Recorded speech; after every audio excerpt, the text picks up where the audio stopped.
Parti d'un rêve pour changer de vie, ou bien créatif depuis toujours, il existe autant de parcours que de personnes. Chacune d'entre elles ont un point commun, la passion. Bonjour à tous, alors aujourd'hui on est avec Diane, qui est référent pédagogique en illustration à l'EDA. Donc, bonjour Diane. Bonjour. Alors est-ce que tu peux nous parler un peu de ton parcours et de tes études ? Alors ouais, j'ai étudié à Saint-Luc en Belgique, où j'ai eu un diplôme d'illustration. Après j'ai continué plus tard une formation 3D et j'ai eu la chance d'être formé aussi en animation. Ok, trop bien. Donc du coup tu as terminé tes études, Ouais. tu as été embauché direct après tes études. Ouais. Dans quel type d'entreprise ? Enfin, direct, pas direct. J'ai d'abord fait peut-être 6 mois de travail qui avait rien à voir, quoi. Et puis après, j'ai trouvé donc une boîte de dessin animé, en fait, qui faisait du dessin animé. Et du coup, j'ai pu me glisser là-dedans et puis apprendre l'animation. Du coup, tu as bossé sur quel type de projet ? Alors c'était un projet pour les jeunes, pour les tout petits, quoi. C'était les Mistigris, ça s'appelait. Donc c'était un projet un peu marionnette, quoi, avec des petites animations toutes simples, des marionnettes qu'on faisait bouger pour créer le dessin animé. Et après on est passé sur d'autres projets un petit peu plus âgés, quoi, mais enfin ça restait de l'enfance, quoi. Voilà, il y avait plein d'autres choses, mais il y avait en gros un tutoriel, je me souviens des tutoriels de cuisine par exemple, des choses comme ça par la suite. Et du coup, donc toi, ton rôle, c'était de donner vie à des personnages, Ouais. C'est ça ? Ouais. Est-ce que tu peux nous parler un peu du déroulé d'un projet ? En fait, dans l'animation, on a souvent le script, des scènes qui nous sont accordées. Donc en gros, il y a un chargé de prod qui va diviser tout l'épisode, on va dire, en plusieurs scénettes, nous donner ça à l'équipe en fait d'animateurs. Donc chaque animateur reçoit X scènes à animer. Et nous, l'intérêt quand même, c'est de se renseigner sur ce qui va se passer, quoi, de connaître l'histoire et donc de bien préparer la scène qu'on va recevoir. Généralement, ils mettent des scènes qui suivent quand même. Mais donc ça se passe comme ça. Donc il y a des gens qui vont faire des pauses clés, ensuite d'autres qui vont reprendre la main dessus pour faire des intervalles, quoi. Nous, c'était un projet qui pouvait être fait en fait par une seule et même personne. Donc on faisait ça, on faisait d'abord des pauses clés en se basant sur le storyboard. On pouvait commencer à timer un petit peu la scène et ensuite on allait jusqu'au bout à faire les intervalles, donc avec des interpolations, parce que là il s'agissait de marionnettes, quoi. Donc ça se passe comme ça à peu près. Après on soumet ça au DA, qui valide pas, qui nous donne des retakes, voilà. Ouais, c'est ça, parce que du coup, vous travaillez un peu chacun vos scènes. Ouais. Mais est-ce que vous avez une DA à suivre ?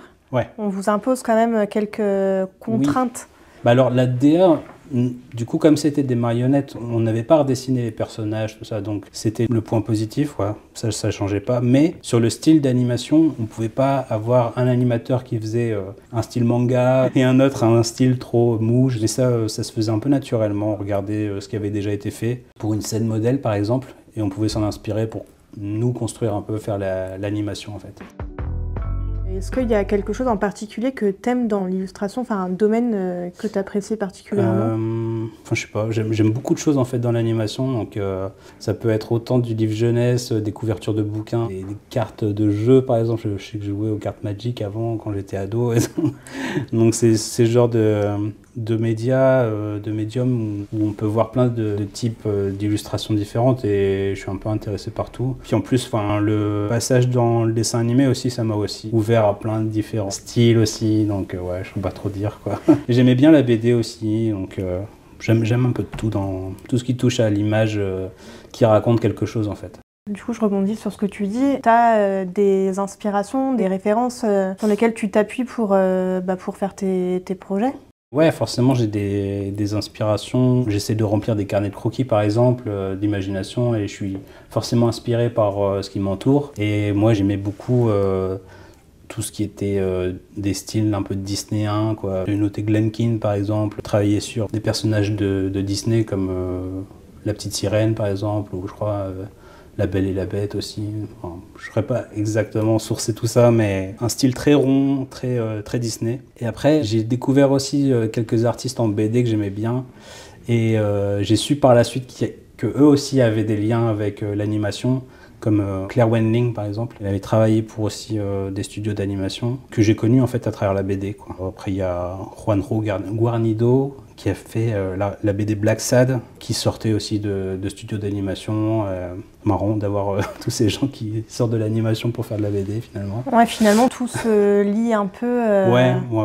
Tu parlais des carnets de croquis. Du coup, tu te lances des petits challenges à remplir des carnets de croquis. C'est vraiment un passe-temps parce que j'ai eu un train de vie qui m'a poussé à être solitaire, quoi. Enfin, je suis parti travailler à l'étranger. Donc, il fallait que, je tue le temps et tout ça. Et je me suis dit, le meilleur moyen, c'était de continuer à travailler aussi mon dessin. Donc ça m'a apporté finalement un peu de tout, quoi. Donc de la détente, pouvoir passer un moment tranquillement à dessiner les gens. Je trouve qu'il y a un côté relaxant à dessiner les petits traits qu'on n'avait pas forcément captés quand on nous demande de dessiner un personnage.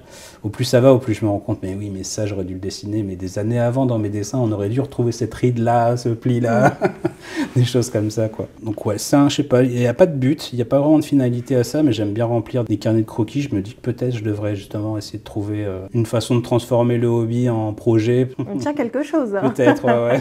Et du coup, tu utilises quel médium? J'utilise des crayons. J'aime bien utiliser aussi des pinceaux réservoirs où on utilise de l'aquarelle par exemple et on veut délier encore un peu plus. Ces crayons sont faits pour contenir de l'eau et puis on revient essayer d'agrandir les taches d'aquarelle par exemple et commencer à faire des premières passes d'ombre sur mes croquis et venir assombrir en fait les masses, sculpter un peu, quoi. Donc ça j'aime bien et du coup tout ce qui va bien avec l'encre aussi, des stylos pointe fine, l'iPad aussi en fait. Fatalement je me suis pris un iPad aussi pour pouvoir faire du numérique à distance et tout ça. Du coup je fais des croquis sur l'iPad et alors là avec toutes les brosses qu'il y a on peut tout faire, quoi.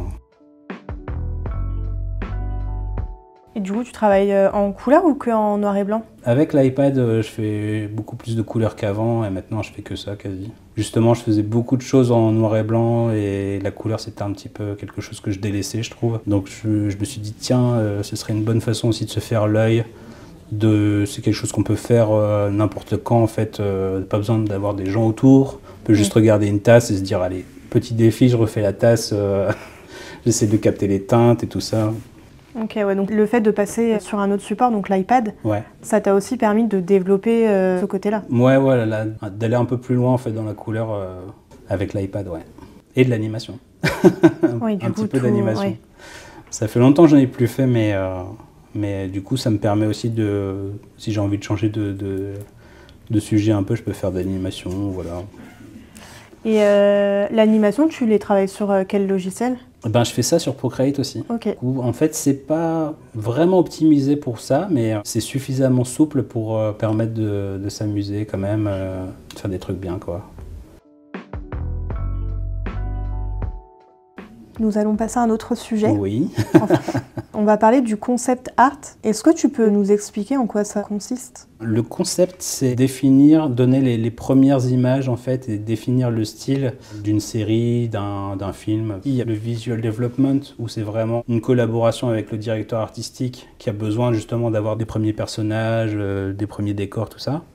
Et ensuite, une fois que le style est défini, on a quand même une bible graphique. Le concept art, il arrive plutôt à ce moment-là. Quand la bible graphique est faite, on recrute des personnes qui vont enrichir l'univers pour parler d'un épisode, par exemple, en particulier, où l'environnement serait différent, par exemple. On s'inspire de ce qui a déjà été fait dans la bible graphique pour proposer quelque chose de similaire dans le style. Par exemple, j'ai travaillé sur My Little Pony en Irlande et on avait donc des références My Little Pony.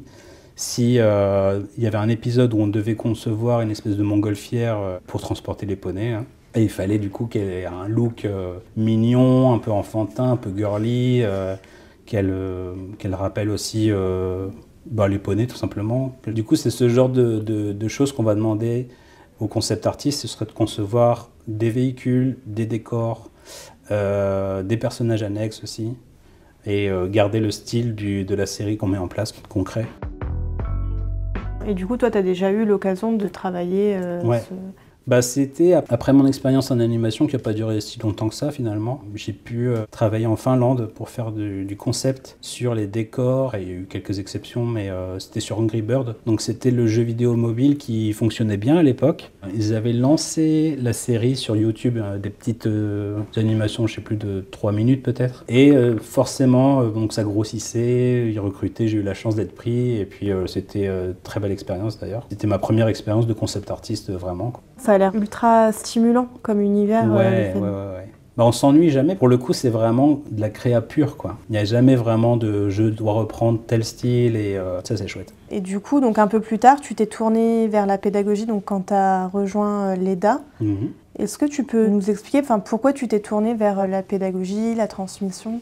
Ouais. En fait, j'ai eu une période un peu plus creuse où j'ai pu penser justement à faire autre chose. Et l'EDA, en fait, ça m'a directement interpellé. Je me suis dit, ben oui, en fait, pourquoi pas, maintenant que je suis arrivé à un âge et que j'ai la barbe bien grise, pourquoi pas essayer de transmettre un peu, quoi. Donc, non, c'est une idée que j'aime beaucoup. C'est déjà un peu ce que je faisais quand je travaillais pour des boîtes. Quand on est lead, par exemple, ou senior artiste, on demande souvent à coacher un peu des plus jeunes, quoi. Et en fait, je me suis imaginé que j'allais retrouver un peu de ça dans l'école. Sauf que bon, bah là, on part presque de zéro des fois pour certains, mais en fait, c'est tout aussi enrichissant, quoi, de savoir qu'on vient en aide à quelqu'un, qu'on va pouvoir lui partager peut-être sa passion du dessin, de l'illustration. Donc ouais, je trouve ça un côté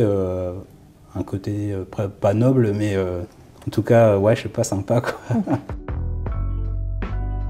Enseigner à distance, c'est quoi ta vision sur le sujet ? J'aime assez parce que ça permet d'être exclusif, quoi, de pouvoir passer un moment privilégié avec une personne qu'on a au téléphone par exemple ou en partage d'écran. Je sais que je pense que je suis plus pertinent parce que voilà, c'est un échange avec deux personnes et c'est beaucoup plus direct du coup pour avoir toutes les informations et tout ça, quoi. Ouais, c'est finalement du suivi individuel, personnalisé en fonction du parcours, du niveau de chacun. Ouais, c'est ça. J'aime bien aussi le fait que justement on puisse se permettre de se mettre au niveau de chaque élève, quoi. Qu'on n'ait pas à rentrer dans une espèce de format qui convient à tout le monde. Là, je peux vraiment prendre le temps de rentrer plus en précision. En fonction des besoins de chacun. C'est vrai d'un élève à un autre, les besoins et les attentes ne sont pas forcément les mêmes. Non, c'est ça. Et donc, pour finir, si tu pouvais donner un conseil, j'imagine que c'est des conseils que tu donnes probablement à longueur de journée, mais si tu pouvais donner un conseil à quelqu'un qui voudrait se lancer dans l'illustration, mais qui a un peu peur, qui n'ose pas, qu'est-ce que tu pourrais lui conseiller, toi, avec le recul et avec l'expérience ? Un conseil que je donnerais de façon globale, c'est que si on aime faire quelque chose, c'est que forcément ça va être plus intéressant de rapporter une dimension professionnelle à cette chose-là. Alors c'est peut-être pas vrai dans tous les domaines, mais à partir du moment où on ressent un peu de passion, d'intérêt pour le dessin, il faut absolument essayer, parce que ce serait passer à côté de belles choses, quoi, de beaux projets, d'un enrichissement personnel en fait, quoi, que de laisser ça de côté en se disant bah non, peut-être qu'il y a des illusions qui se sont créées autour du dessin. Je sais que mes parents étaient assez inquiets parce que eux ils voulaient absolument à l'époque que j'ai un profil, un bac, quelque chose de, je sais pas, qui passe mieux dans la société, quoi, peut-être. Ils s'imaginaient que j'allais vendre des tableaux, quoi, peut-être. C'est vrai que la dimension artistique, elle fait toujours un peu peur. Ouais, il y a toujours une appréhension, ouais. Mais en fait, au plus ça va, au plus on vit dans un monde d'images où on a besoin de ça, en fait. Et mine de rien, il y a beaucoup de domaines qui se créent où l'image, finalement, a de plus en plus d'importance. Voilà, il faut aller au bout de ses rêves, justement. Et puis essayer, ça coûte rien, finalement. Donc, passer un an, peut-être, au moins se donner la chance, quoi. C'est une belle manière de clôturer cet petit échange. Ouais. Merci beaucoup, Dayan. Je t'en prie. Et puis à bientôt. À bientôt, ouais. Rendez-vous très prochainement pour découvrir de nouvelles histoires avec l'EDA, l'école d'art appliqué à distance.